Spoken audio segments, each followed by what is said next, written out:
Betrayed by the one I loved most. My name is Ethan, and I've always believed in love. The kind of love where you do anything for the other person, where you trust them with every fiber of your being. That's what I thought I had with Sophia. She wasn't just my fiancée, she was my best friend, my confidant, my everything, or so I thought. We met 3 years ago at a coffee shop. She accidentally spilled her drink on me, and instead of being annoyed, I laughed it off. Something about her bright smile, the way she apologized, just pulled me in. From that day on, we were inseparable. Sophia had this way of lighting up a room, of making everyone around her feel special. I was head over heels. Fast forward to last year, I proposed to her during a weekend getaway to the mountains. I had planned everything. Candles, a beautiful overlook, and her favorite song playing softly in the background. When she said yes, I thought I was the luckiest man alive. We started planning our wedding together, and everything seemed perfect. But then, things started to change. At first, it was subtle. She began spending more time at work, or so she said. Deadlines, she'd claim, brushing me off when I'd suggest we have dinner together or watch a movie like we used to. Her phone became another red flag. She was always glued to it, laughing at texts she'd never share or quickly locking the screen when I came near. I tried to rationalize it. She's stressed about the wedding, I told myself. She just needs some space.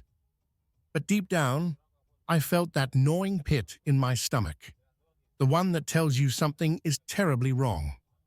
One night, my best friend Liam called me out of the blue. There was an urgency in his voice that I hadn't heard before. He wanted to meet in person, so I agreed. Sitting across from him at a quiet bar, he hesitated before speaking. Ethan, I don't know how to say this, but I saw Sophia the other day, he said. She wasn't alone. My heart sank. What do you mean? I asked, trying to keep my voice steady. He explained that he'd seen her at a hotel, walking arm in arm with another man. They weren't just walking, they were kissing, laughing, completely at ease with each other. Liam didn't want to believe it, but he knew he had to tell me. I sat there, frozen, as his words sank in.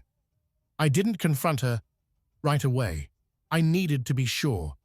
So I did something I never thought I'd do.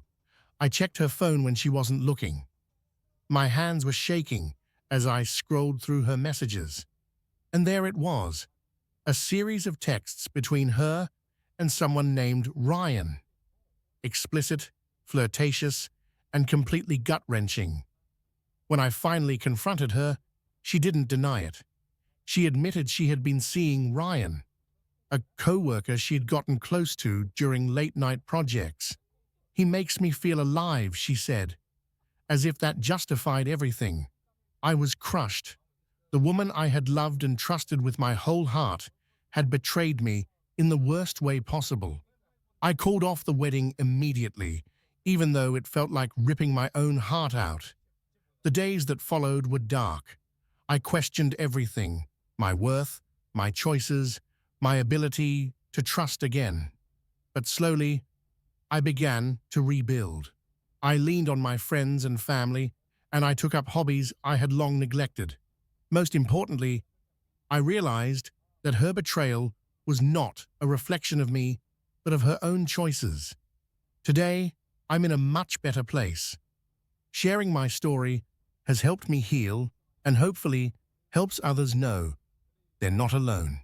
Life goes on, and so does love, real, genuine love. To anyone listening, here's my advice. Pay attention to changes in behavior. If someone you love starts acting distant or secretive, don't ignore it. Communicate openly.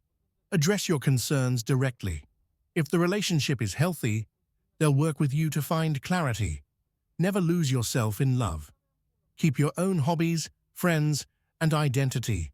A strong relationship should add to your life, not consume it.